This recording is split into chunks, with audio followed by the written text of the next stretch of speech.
Hi, everybody. Welcome to another edition of Packers Unscripted from Packers.com. I am Mike Spofford, joined as always by my partner in crime, Weston Hodkowitz, and we're coming to you here from our studios at Lambeau Field to talk Packers training camp. Wes, there are 5 practices in the books as we currently record this episode. The first one in pads was yesterday, and I think before we get into our very general and various observations, we should start with addressing what I would say is the biggest news of training camp thus far, which is that for the first padded practice, as it turned out, Elgton Jenkins was on the practice field for the first time, and it was the first time we had seen him on the practice field because he was not a part of OTAs, and when he was present for the mandatory minicamp in June, he was dealing with a back injury, and that back injury is what had kept him out the first few days of training camp.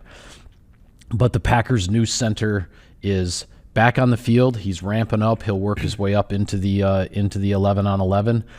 But he is good with the position switch. He is not concerned about his contract, and he is getting ready to go. He's off and ready to do this thing. And when you're talking about Elgton Jenkins, and I wrote this in the story that we put on Packers.com on Tuesday, I mean, this guy has been the ultimate everyman for the Green Bay Packers since the day they drafted him back in 2019.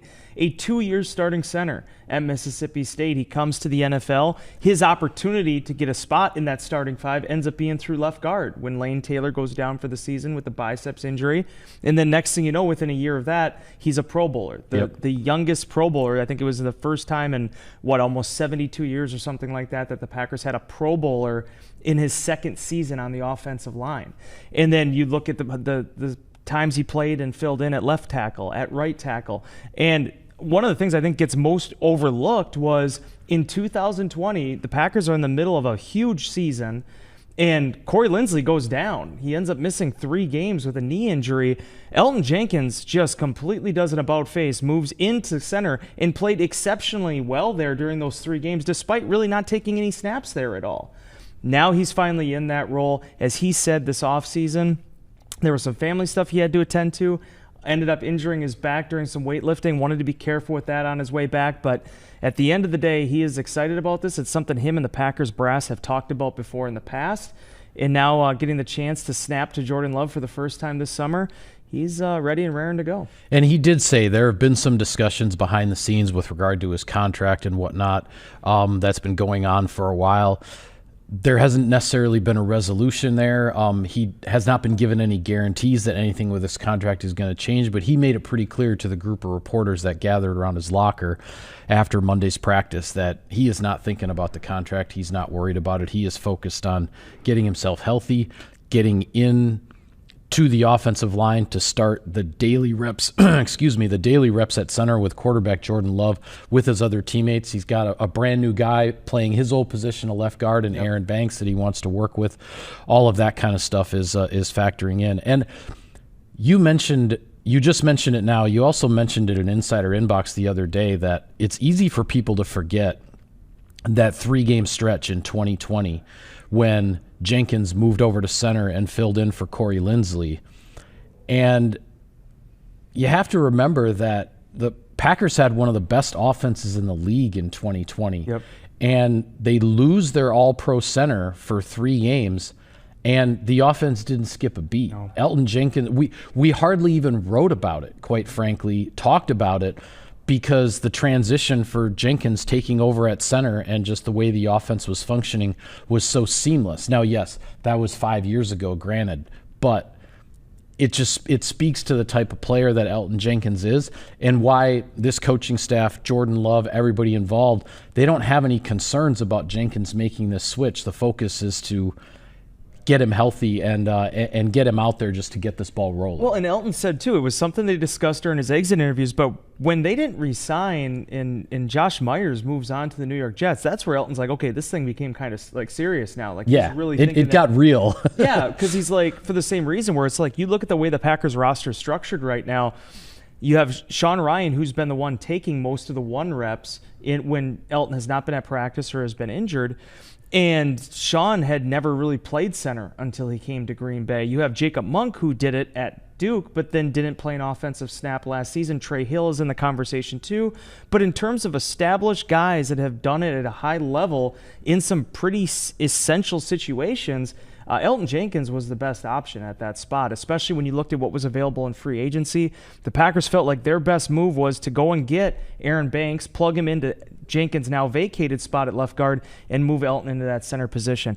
He said he wants to get over the hump. There's a lot of work that he still wants to achieve here in Green Bay. And if this is going to be what's best for him, what's best for this team, what's best for Jordan Love, he's fully on board with it and committed to it. And to be honest with you, Mike, I'm very interested to see what Elgton can do at that spot, because he's not just, it was a good story. I mean, this guy is one of the top offensive linemen in Green Bay over the last 10, 15 years. Yeah.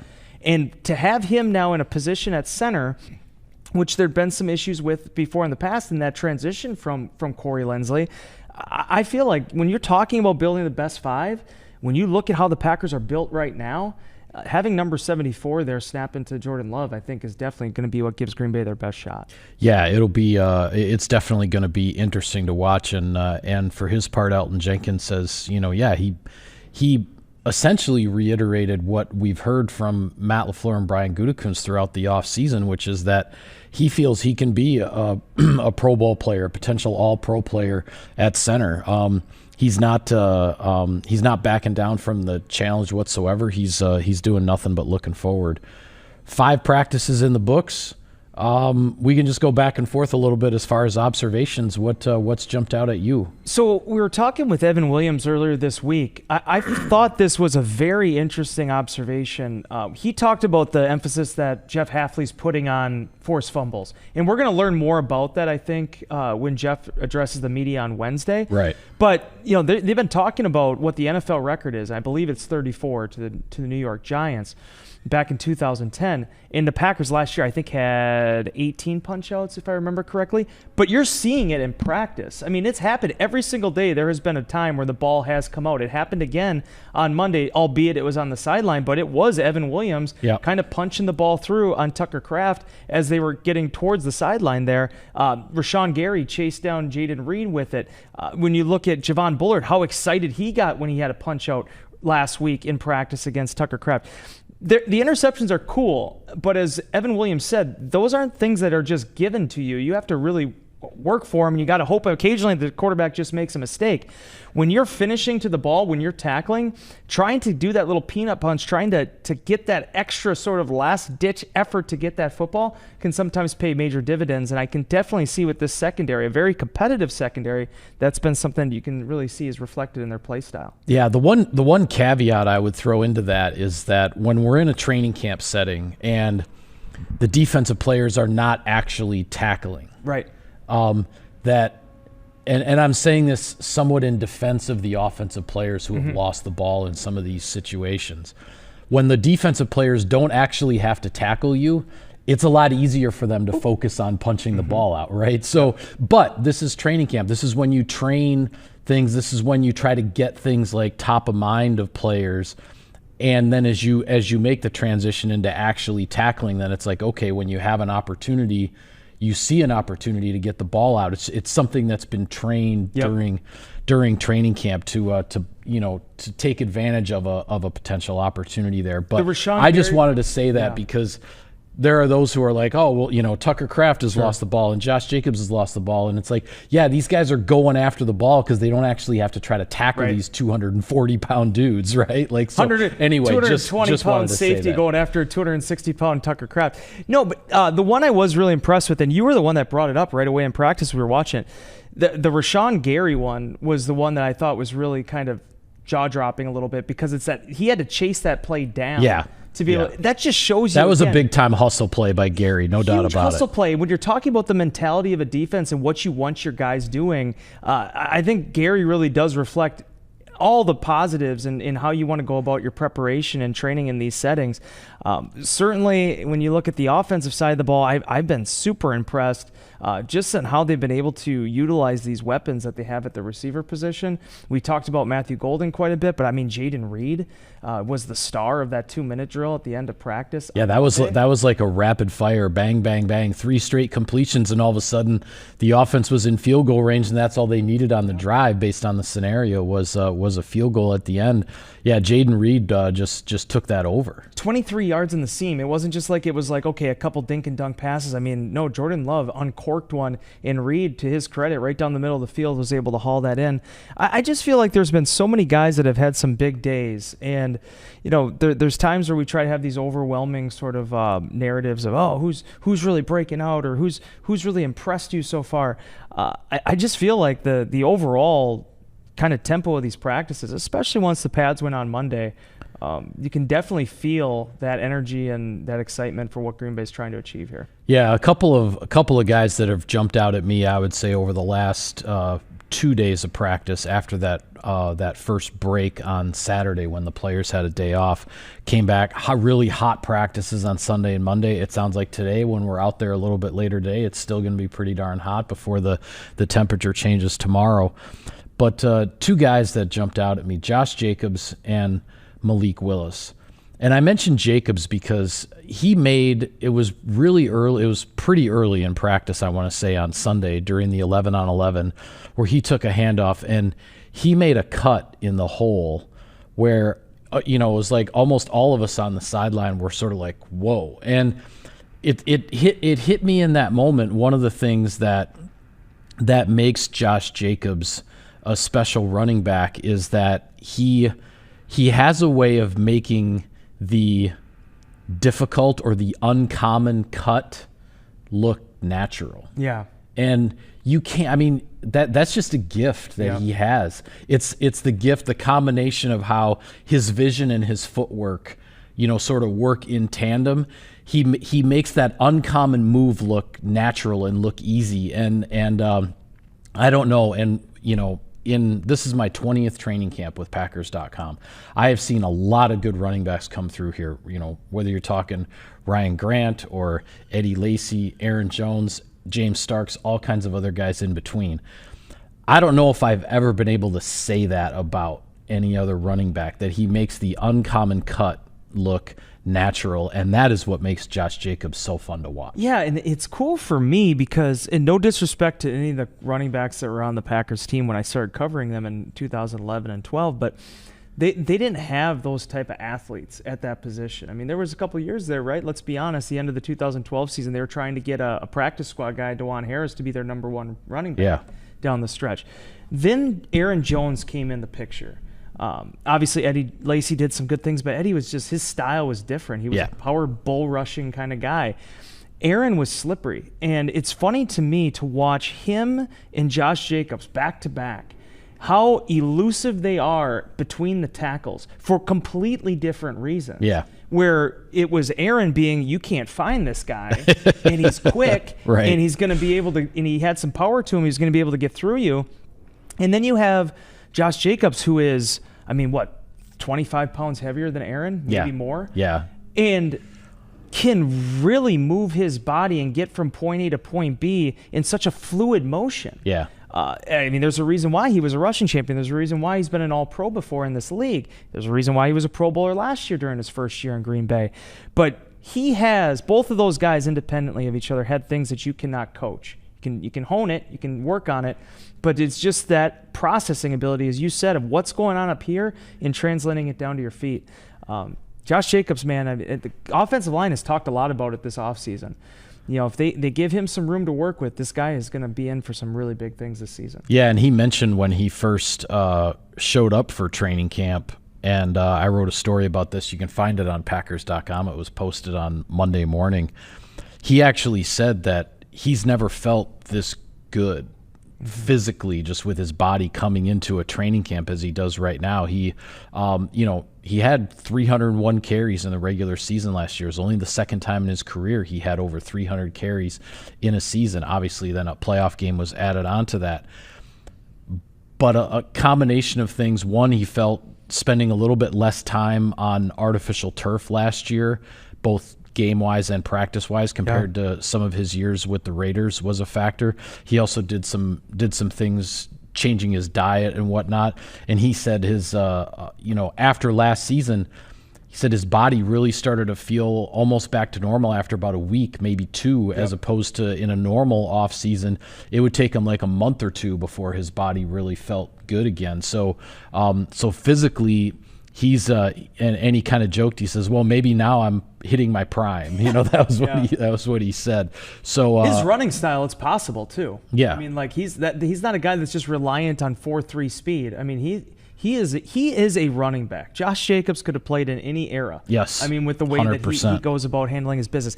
I know we got to get to sponsorship business, but I got to give the guy also a shout out for this too, because you were asking about this past week. I thought there was a really good illustration of it on Monday.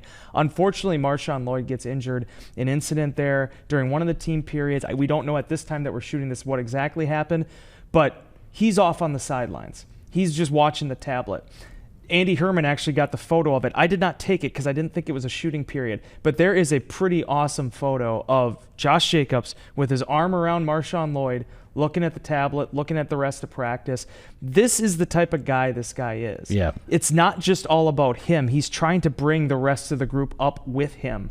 And Emmanuel Wilson has talked about it. Chris Brooks was talking last year about how essential and how vital Jacobs was in terms of trying to get him up to speed after he came in late. And Marshawn Lloyd, the guy, the third-round pick from last year who drove down to practices last year with Josh Jacobs, trying to get healthy, trying to get out there, trying to be able to show a lot of his potential. Jacobs has really poured a lot into him as well. Yeah, the relationship between those two guys is certainly interesting. One other thing before we do get to sponsor business, I mentioned Malik Willis. Yes. I just thought, watching Monday's practice, the first one in pads, I thought Malik Willis looked maybe as sharp as I've ever seen him. I know we talked in the offseason during OTAs, minicamp. We had a discussion about just how the ball comes out of Malik Willis' hand. I mean, everything always looks so smooth. The way he is running this offense right now, he's running the number 2 offense. He looks in command. He looks on time. I thought yesterday, in all of the 11-on-11 snaps that he took, there was maybe only one throw that he would want to have back. It was during the 2-minute drill. He threw one that Carrington Valentine was able to tip and deflect away, and Valentine almost was able to get an interception on it. That was like the only pass that, at least from my observation, that Malik Willis would go into the locker room after that practice and say, "Oh, I wish I had that one back." Every other ball he threw felt like it was right where it needed to be. The timing of the play, his guys were making plays for him. Malik Heath made a tremendous catch along the sideline in that 2-minute drill to help the number 2 offense get a field goal in their scenario.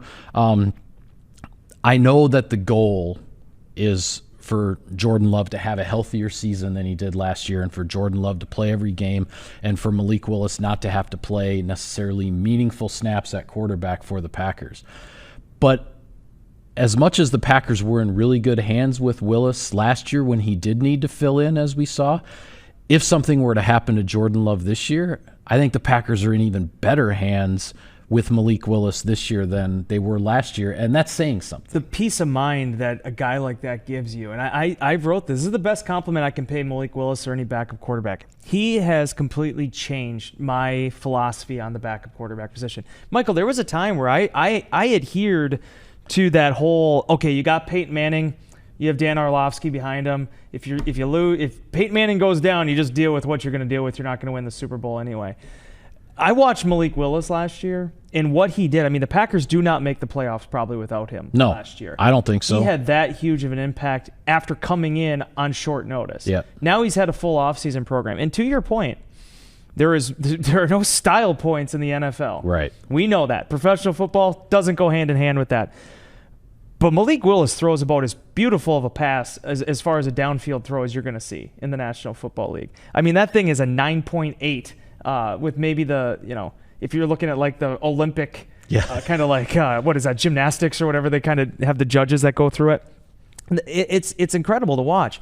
And one way or another, this I think this is probably the most excited I've been to watch a backup quarterback play in Green Bay since Vince Young was signed in 2013. Yeah. That was for the wrong reasons. Yeah, right. I mean, this guy, like watching him in the preseason, I think is going to be worth the price of admission alone, because he's playing to be the backup to Jordan Love. But my goodness, Michael, the more we watch him, the more I am fully convinced this guy is going to be pushing for a starting spot somewhere in the National Football League next year. I think so too. I think I definitely think so.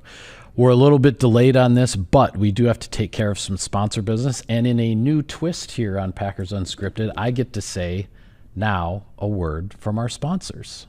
Sirius XM NFL Radio delivers hard-hitting analysis and up-to-the-minute NFL news that true football fanatics need 24/7, 365.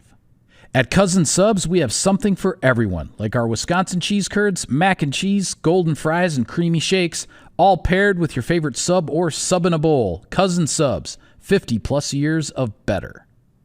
Pit Boss Grills, the official grill of Packers tailgating at Lambeau or at your house. Take your game day to the next level with a Pit Boss wood pellet grill.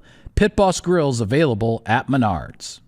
Welcome back to Packers Unscripted, everybody. Wasn't that fun? That was fun. We're doing new and different things here. It only took 10 years. Yeah, it only took 10 years to get to this point. But couple other things. Would be remiss in terms of talking about these first handful of practices if we didn't mention that kicker, Brandon McManus. My goodness. 23 out of 23. The guy can't miss. I mean, and he doesn't it's not like he's just kicking Yep. extra points out there either. He's kicked, I believe, 3 of his makes have been from 50 plus. He ended both 2-minute drills on Monday with successful makes in the quote unquote pressure situation. Yep. Brandon McManus is as locked in as any kicker I've ever seen in the early stages of a training camp. And it's funny to me, too, because we've heard so much in the past about, okay, you have the wins off of the Hudson Center, the difficulties there can be kicking on Nitschke Field.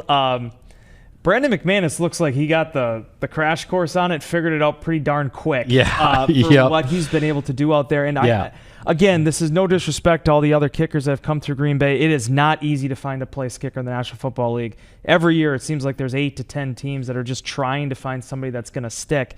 When you get that guy, as the Packers knew for a majority of Mason Crosby's 16 seasons here, again, we're talking about peace of mind with Malik Willis. And what Matt LaFleur responded to your question on Monday. I mean, you don't even think about it when you have a kicker that's that locked in. McManus is in the zone right now. Obviously, you want it to carry over when the kicks really matter, but you can't have momentum if you don't get it initially. And certainly there is a lot of wind in 17 sails right now. Yeah. Last thing before we go, we touched on it a little bit at the end of our last show. Now it is actually official. You were out there in the Stadium Bowl for the shareholders meeting on Friday. The official transition from Mark Murphy as president and CEO of the Packers to Ed Policy. And I'm just curious your thoughts in terms of just being there and witnessing it. I was up at my desk working on some other things, so I was sort of listening in, so to speak, but not paying as close attention as you were. But I bring it up because this is the second president/CEO transition that I've been a part of here with the Packers. And the previous one, where it went from Bob Harlan to Mark Murphy, it wasn't really there wasn't kind of this ceremony to it because there was uncertainty for a while because the initial transition was going to be to John Jones, and then some health concerns there. He had to step aside, which led to the search firm finding the next president and CEO of the team, which is what brought Mark Murphy in. Bob Harlan stayed on an entire extra year that he wasn't planning on in terms of running the organization.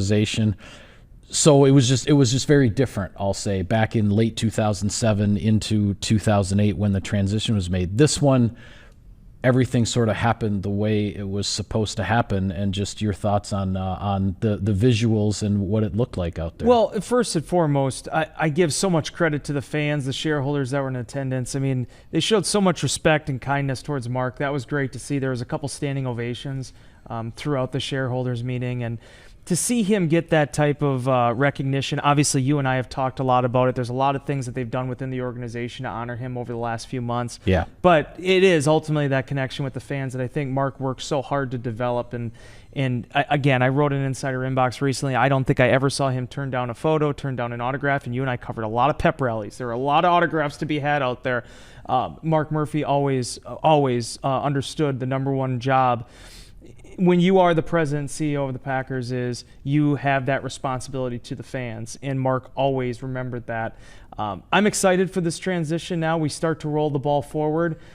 As Mark said, and there's no right or wrong way to do this, but he's not going to have an office at Lambeau Field. He's not going to be around here. Ed Policy has his phone number. He can call him anytime that he wants to. If he has any questions, he said he'll always be there. But this is Ed's time now.